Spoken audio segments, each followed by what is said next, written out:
আসসালামু আলাইকুম। এটার বাংলা সংবাদে সবাইকে স্বাগত জানাচ্ছি। আমি নাজমুল হাসান। শুরুতেই সংবাদ শিরোনাম। চট্টগ্রামে 10 ট্রাক অস্ত্র মামলায় বাবর সহ 7 আসামি খালাস। উলফা নেতা পরেশ বড়ুয়ার মৃত্যুদণ্ডের সাজা কমিয়ে যাবজ্জীবন, 6 জনের 10 বছরের জেল।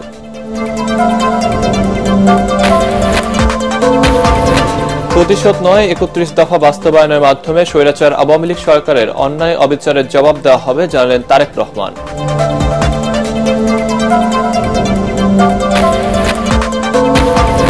এবং শেখ হাসিনা সহ কয়েকজন গোয়েন্দা কর্মকর্তার বিরুদ্ধে ইউপিডিএফ নেতা মাইকেল চাকমা গুমের অভিযোগ, তদন্তের আশ্বাস ট্রাইব্যুনালের।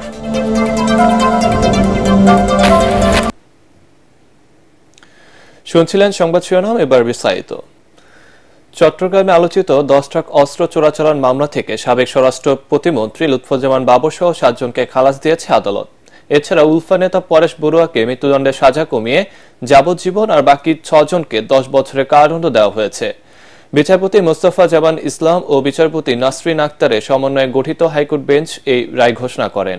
রায়ের পর্যবেক্ষণে আদালত বলেন, মামলা তদন্তে যথেষ্ট ত্রুটি বিচ্যুতি ছিল। এমদাদুল্লাহ বাবুর রিপোর্ট। 2004 সালের 1 এপ্রিল চট্টগ্রামের সিইউএফএল ঘাট থেকে আটক করা হয় 10 ট্রাক ভর্তি অস্ত্রের চালান। এ নিয়ে কর্ণফুলী থানায় অস্ত্র ও চোরাচালানের পৃথক 2টি মামলা হয়। 2014 সালে চট্টগ্রাম মহানগর দায়রা জজ আদালত এবং বিশেষ ট্রাইব্যুনাল 1 এই মামলার রায় দেন।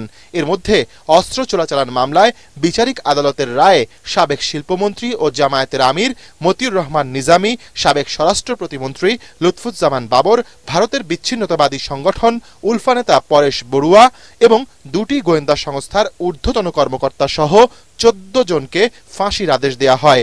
অস্ত্র আইনে করা অন্য মামলায় যাবজ্জীবন কারাদণ্ডাদেশ হয় এসব আসামির। এর মধ্যে অস্ত্র চোরাচালান মামলার ডেথ রেফারেন্স শুনানির জন্য ওই বছরই আসে উচ্চ আদালতে। পাশাপাশি আপিলও করেন আসামিরা। দীর্ঘ যুক্তিতর্ক শেষে বুধবার এর রায় ঘোষণা করে হাইকোর্ট। 14 জনের ভিতরে 4 জন খালাস পেয়েছেন যারা কন্টেস্ট করেছেন, 1 জন খালাস পেয়েছেন যিনি পলাতক ছিলেন, নুরুল আমিন। এছাড়াও 2টো আপিল এভেটেড হয়ে গেছে, জনাব মতিউর রহমান নিজামী এবং জনাব আব্দুর রহিম, ওনাদের আগেই মৃত্যুবরণ করেছেন। বাকি 6 জনকে 10 বছরের সাজা দেওয়া হয়েছে, আর আরেকজন পরেশ বড়ুয়া যাকে যাবজ্জীবন সাজা দেওয়া হয়েছে। খালাস দিয়েছেন এই কথা বলে যে তিনি রাজনৈতিক উদ্দেশ্যের ভিকটিম। রায় ঘোষণার সময় আদালত পর্যবেক্ষণে তদন্ত সংস্থার কার্যক্রম নিয়ে অসন্তোষ প্রকাশ করেন। এ সময় বিচারিক আদালতের কার্যক্রম ও রায় নিয়ে প্রশ্ন তোলেন আসামি পক্ষের আইনজীবীরা। কোর্ট বলেছে যে এই মামলার তদন্তে যথেষ্ট ত্রুটি বিচ্যুতি আছে। এই অস্ত্রগুলো কোত্থেকে এসেছে, কোথায় যাবে এবং এগুলোর বাহক কারা, এবং বাংলাদেশের আইনে স্মাগলিং প্রমাণ হতে হলে দেখতে হবে যে কেউ আর্থিকভাবে লাভবান হওয়ার জন্য কারণে এই স্মাগলিংটা সাধারণত হয়ে থাকে। কিন্তু এখানে ওই ট্রায়াল জাজ সাহেব ওনার রায় উনি দেখছেন যে না, এটা এগুলো পার্শ্ববর্তী কোনো দেশে পাচার করার জন্য এগুলো আনা হয়েছিল। এখন এই অবিশ্বাস যাতে মানুষের দূর হয়ে যায় তার জন্য আমাদের আগামী দিনে কাজ করতে হবে। আমাদের যখন সরকার আসবে সেই সরকার নিরপেক্ষ থাকবে, কোনো তদন্ত বা কোনো আপনার বিচার বিভাগে কেউ হাত দেবে না, এটা আমরা আশা করব। এই ঘটনায় অস্ত্র আইনে দায়ের করা আরেক মামলা নিম্ন আদালতে চলবে বলেও জানিয়েছেন আসামি পক্ষের আইনজীবীরা। ইমদাদুল্লাহ বাবু, ATN বাংলা, ঢাকা। প্রতিশোধ পরায়ণতা নয়, রাষ্ট্র মেরামতে 31 দফা বাস্তবায়ন করার মাধ্যমে স্বৈরাচার আওয়ামী লীগের সব অন্যায় অবিচারের জবাব দিতে নেতাকর্মীদের প্রতি আহ্বান জানিয়েছেন বিএনপির ভারপ্রাপ্ত চেয়ারম্যান তারেক রহমান। তিনি বলেন, ভোটের অধিকার প্রতিষ্ঠার মাধ্যমে সব ষড়যন্ত্র মোকাবেলা করা হবে। 3 জেলার তৃণমূল নেতাদের কর্মশালায় ভার্চুয়ালি দেওয়া বক্তব্যে তিনি বলেন, জনগণের আস্থা ও বিশ্বাস নষ্ট হয় এমন কাজ থেকে বিরত থাকতে নেতাকর্মীদের নির্দেশ দেন। কামরুজ্জামান রাজীবের রিপোর্ট। রাষ্ট্র কাঠামো মেরামতের 31 দফা ও জনসম্পৃক্তি শীর্ষক টাঙ্গাইল জেলা, গাজীপুর ও নারায়ণগঞ্জ মহানগর বিএনপির কর্মশালায় ভার্চুয়ালি যুক্ত হয়ে তৃণমূল নেতাদের বিভিন্ন প্রশ্নের জবাব দেন বিএনপির ভারপ্রাপ্ত চেয়ারম্যান। বক্তব্য রাখতে গিয়ে তারেক রহমান বলেন, এত কষ্টে অর্জিত বিজয়কে কোনোভাবেই নষ্ট করতে দেয়া যাবে না। নেতাকর্মীদের প্রতি তার বার্তা, ব্যক্তি স্বার্থ হাসিলে জনগণের আস্থা বিশ্বাস নষ্ট হয় এমন কাজ থেকে বিরত থাকতে হবে। তিনি বলেন, রাষ্ট্র সংস্কারে দলের 31 দফা তৃণমূলের মানুষের কাছে পৌঁছে দিয়ে তাদের সমর্থন চাইতে হবে। আপনারা যখন এতদূর কষ্ট করেছেন, কেন আপনারা এমন কাউকে সুযোগ দিবেন যে নিজের স্বার্থ হাসিলের জন্য আপনার এই কষ্টে পানি ঢেলে দিবে? আপনাকে খেয়াল রাখতে হবে তাদেরকে, যাতে তারা কেউ গড়বড় করতে না পারে। একটা পরিবারে যেখানে 5 জন 7 জন 8 জন 10 জন ভাই বোন থাকে, দুই একটা একটু দুষ্টু টুষ্টু থাকে, ওগুলোকে একটু টাইট দিয়ে রাখতে হয়। গেল 15 বছর স্বৈরাচার বিরোধী আন্দোলনে নেতা কর্মীদের আত্মত্যাগের কথা তুলে ধরে তারেক রহমান বলেন, প্রতিশোধ নয়, জনগণের ভালোবাসা অর্জনের মাধ্যমেই অত্যাচার নির্যাতনের জবাব দেয়া হবে। অন্যায়ের, অবিচার, অত্যাচারের জবাব দিতে চায়, যদি জবাব দিতে হয় তাহলে তারা যা করেছে সেভাবে করলে জবাব দেওয়া হবে না, তাহলে তাদের আর আমাদের মধ্যে কোনো পার্থক্য থাকলো না। সে অধম বলে কি আমরাও অধম হব নাকি?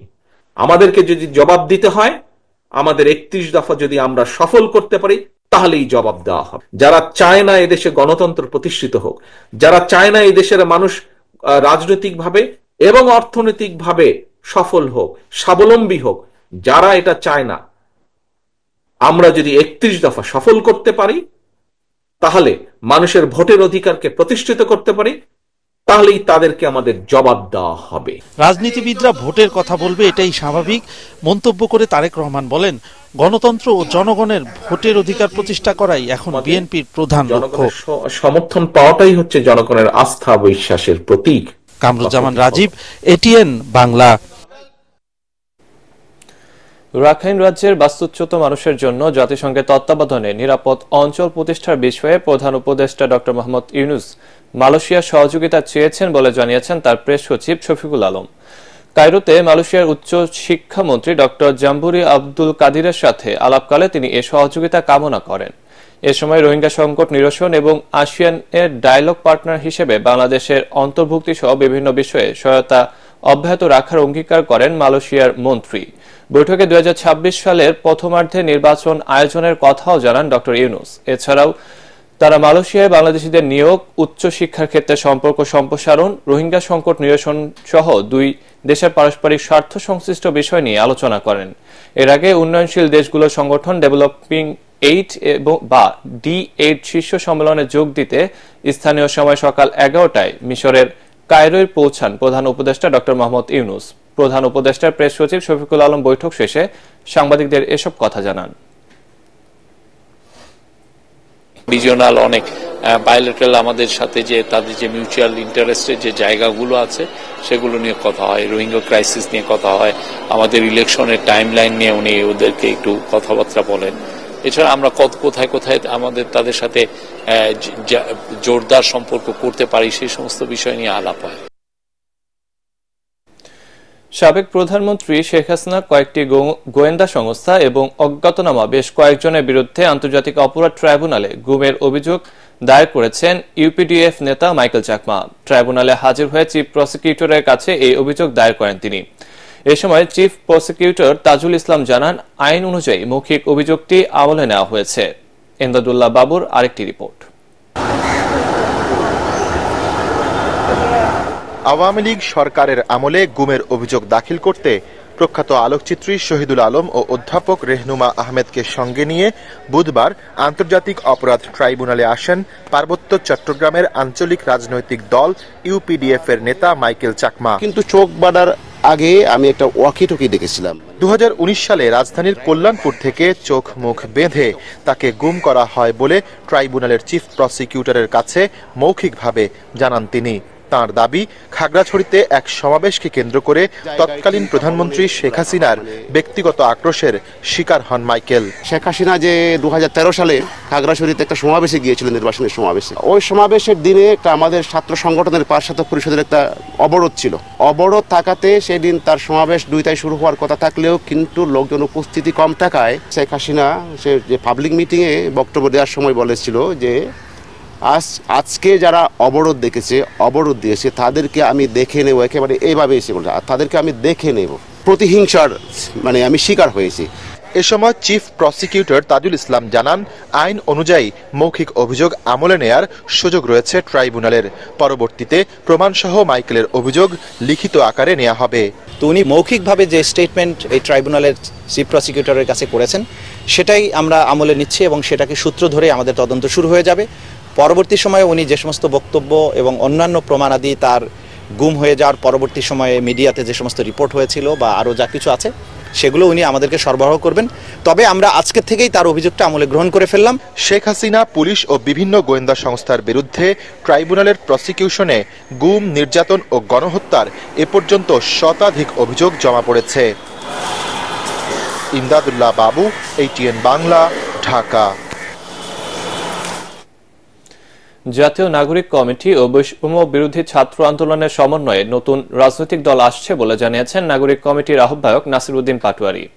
জাতীয় প্রেসক্লাবে সিটি ও পৌরসভায় অপসারিত কাউন্সিলরদের সমাবেশে তিনি একথা জানান। সমাবেশে হাসনাত আব্দুল্লাহ ও সার্জিস আলম বলেন, যাচাই বাছাইয়ের মাধ্যমে ফ্যাসিবাদ বিরোধী কাউন্সিলরদের পূর্ণ বহালে কাজ করবেন তারা। আরো জানাচ্ছেন ইয়াসিন রানা। গণহত্যা ও ফ্যাসিবাদ বিরোধী সিটি ও পৌর কাউন্সিলরদের পুনর্বহালের দাবিতে জাতীয় প্রেস ক্লাবে সমাবেশ করে সারা দেশের কাউন্সিলররা। ফ্যাসিবাদ বিরোধী আন্দোলন করেও অপসারিত হওয়ায় ক্ষোভ প্রকাশ করেন তারা।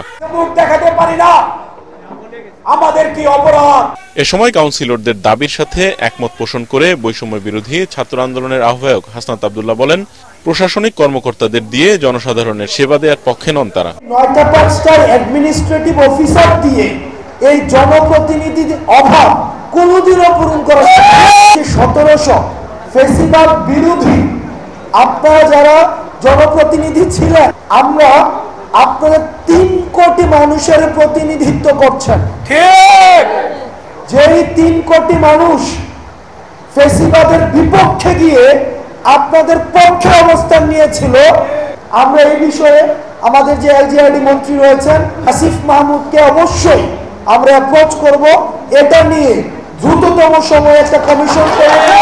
জনপ্রতিনিধিদের স্থলে প্রশাসনিক কর্মকর্তাদের দিয়ে দেশ চলবে তা দেখতে চান না বলে জানান সার্জিস আলম। আমরা আসলে প্রশাসক দিয়ে দেশ চলতে দেখতে চাই না। আমরা আমলাতন্ত্রে তাদের যতটুকু টেরিটরি তারা সেখানে কাজ করবে, জনপ্রতিনিধিরা জনগণের সাথে তাদের যতটুকু কর্মপরিধি সেখানে কাজ করবে। জনপ্রতিনিধিদেরকে প্রশাসক পদে নিয়োগ দেওয়ার দাবি জানিয়ে নাগরিক কমিটির আহ্বায়ক নাসিরউদ্দিন পাটোয়ারি বলেন, ফ্যাসিবাদ বিরোধী সকল কাউন্সিলরদেরকে নতুন রাজনৈতিক দলে পাশে চান তারা। আগামীতে জাতীয় নাগরিক কমিটির উদ্যোগে বৈষম্য বিরোধীর নেতৃত্বে যে একটি রাজনৈতিক দল আসতেছে, সে রাজনৈতিক দলে আপনাদের আমরা সর্বোচ্চ সহযোগিতা কামনা করছি। আমরা আশা করি সেই রাজনৈতিক দলে আপনাদের এই ত্যাগ তিতিক্ষা আমরা মূল্যায়ন করব। কাউন্সিলরদের পুনর্বহালে ফ্যাসিবাদের সাথে জড়িত বা সুবিধাভোগী জুলাই আন্দোলনে সক্রিয় থাকার বিষয়ে যাচাই করার আহ্বান জানান সিটি ও পৌর কাউন্সিলর অ্যাসোসিয়েশনের নেতারা। ইয়াসিন রানা, ATN বাংলা, ঢাকা।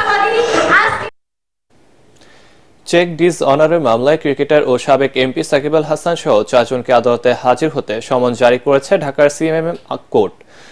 28 জানুয়ারি তাদের আদালতে হাজির হওয়ার নির্দেশ দেওয়া হয়েছে। গত রোববার ঢাকায় অতিরিক্ত চিফ মেট্রোপলিটন ম্যাজিস্ট্রেট মাহবুবুল হকের আদালতে আইএফআইসি ব্যাংকের পক্ষে সাহিবুর রহমান বাদী হয়ে এ মামলা করেন।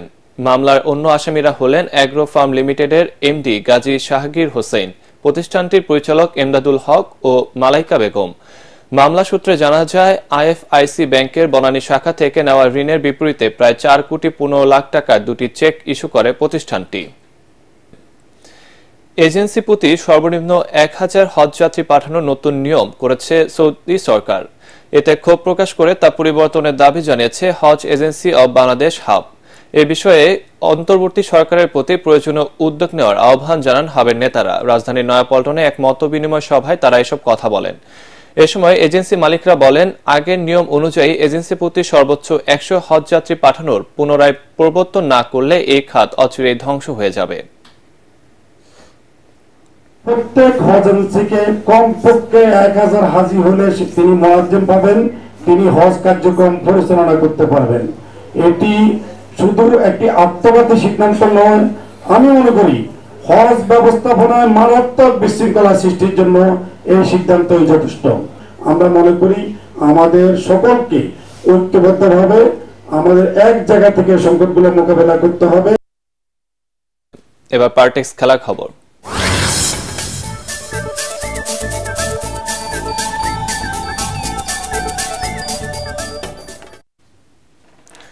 পুরুষ ও নারী বিভাগে 6টি করে মোট 12টি দল নিয়ে আজ শুরু হচ্ছে বিজয় দিবস কাবাডি প্রতিযোগিতা। এ উপলক্ষে বিওএ ভবনে বুধবার আয়োজিত সংবাদ সম্মেলনে প্রতিযোগিতার বিভিন্ন তথ্য তুলে ধরেন বাংলাদেশ কাবাডি ফেডারেশনের সাধারণ সম্পাদক এস.এম. নেওয়াজ সোহাগ।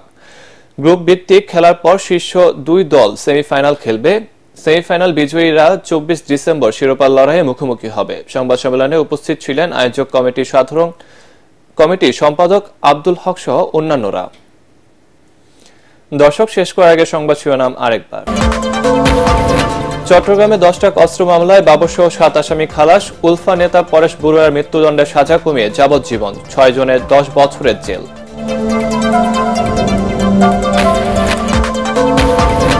প্রতিশোধ নয় 31 দফা বাস্তবায়নের মাধ্যমে স্বৈরাচার আওয়ামী লীগ সরকারের অন্যায় অবিচার জবাব দেওয়া হবে, জানালেন তারেক রহমান।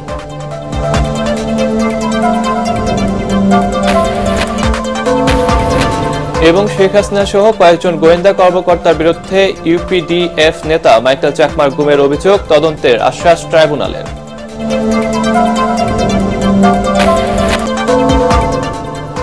দর্শক, পরবর্তী সংবাদ দেখার আমন্ত্রণ জানিয়ে এখনকার মতো শেষ করছি। এটেন বাংলা সংবাদ ইউটিউবে দেখতে ব্রাউজ করুন youtube/এটেন বাংলা নিউজ।